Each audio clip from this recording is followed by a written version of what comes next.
অনেকেই আমরা চিংড়ি মাছের মাথাগুলো আমরা ফেলে দিই, অথবা বাজার থেকে যখন এটাকে কাটিয়ে নিয়ে আসা হয় তখন মাথাগুলোকে ফেলে দিয়ে শুধু মাছটাকে কাটিয়ে নিয়ে আসা হয়। আজ আমি বানাবো সেই চিংড়ি মাছের মাথারই একটা রেসিপি। তার জন্য চিংড়ি মাছগুলোকে এভাবে আমি ছাড়িয়ে নিলাম।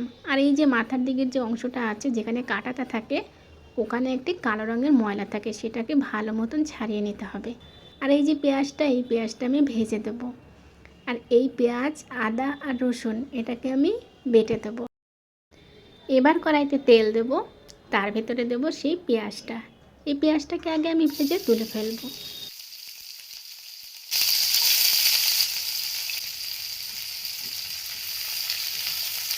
এবার এটা লাল লাল মতন ভাজা হয়ে গেলে তারপরে এটাকে আমি তুলে ফেলবো।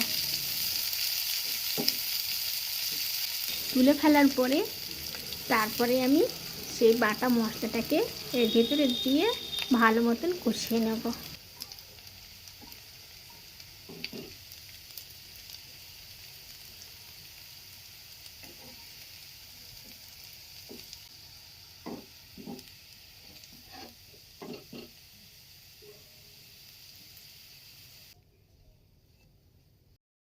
এবারে এর ভিতরে একটু গোটা গরম মশলা দিয়ে দেবো।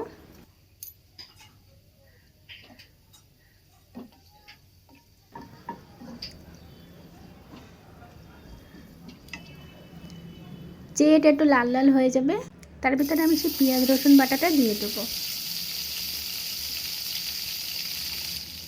তারপর দিলাম হলুদ, এটাকে দিয়ে একটু নেড়ে চেড়ে একটু ভেজে নেব।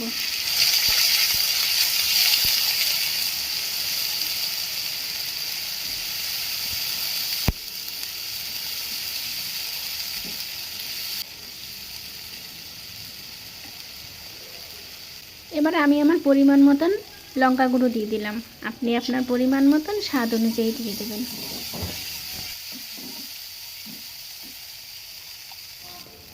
একটু লবণ দিলাম আর একটু জল দেবো, দিয়ে এটাকে আবার ভালো মতন একটু কষিয়ে নেব।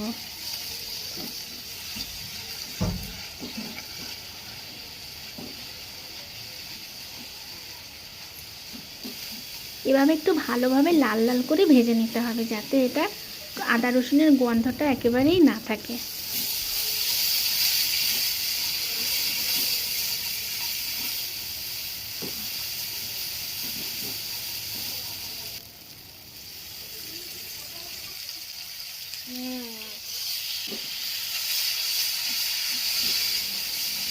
এবারে সেই চিংড়ি মাছের মাথাগুলো এর ভিতরে সব দিয়ে দেবো, দিয়ে সেগুলোকে একটু ভালোভাবে কষিয়ে নিতে হবে। আমি চিংড়ি মাছের মাথার খোসাগুলো কেন ছাড়াইনি, কারণ পুরো ছাড়িয়ে দিলে এটা পুরো ছড়িয়ে যায়। আর এরকম যদি খোসাটা দিয়ে এরকম রাখা যায়, তাহলে এটা এরকম গোছানো অবস্থায় থাকে, খাবার সময় এটাকে খোসাটাকে ছাড়িয়ে নিয়েই খাওয়া যায়। এবারে এটাকে একটু ভালোভাবে কষিয়ে নেব।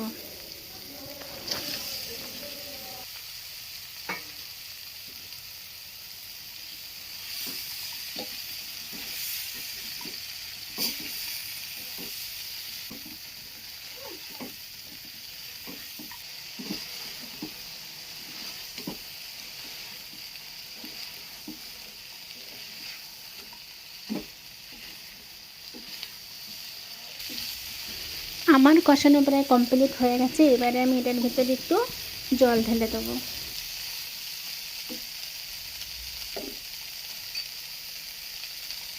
জলটা দেওয়ার পরে এটাকে ভালো মতন একটু কষা কষা করে ফেলবো।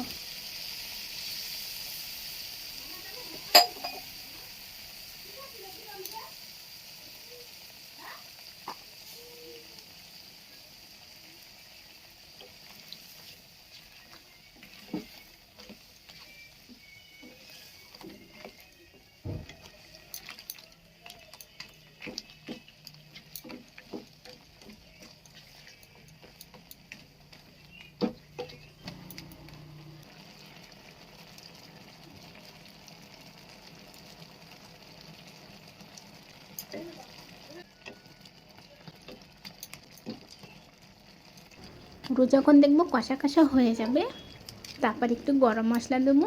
গরম মশলা দিয়ে নামিয়ে ফেলবো। ব্যাস, এটা হয়ে গেছে। এবার একটু গরম মশলার গুঁড়ো দেবো, দিয়ে তারপরে নামিয়ে ফেলবো। এরকম যদি ভালো লাগে একবার রান্না করে দেখবেন, খেতে কিন্তু খুব সুস্বাদু ছিল।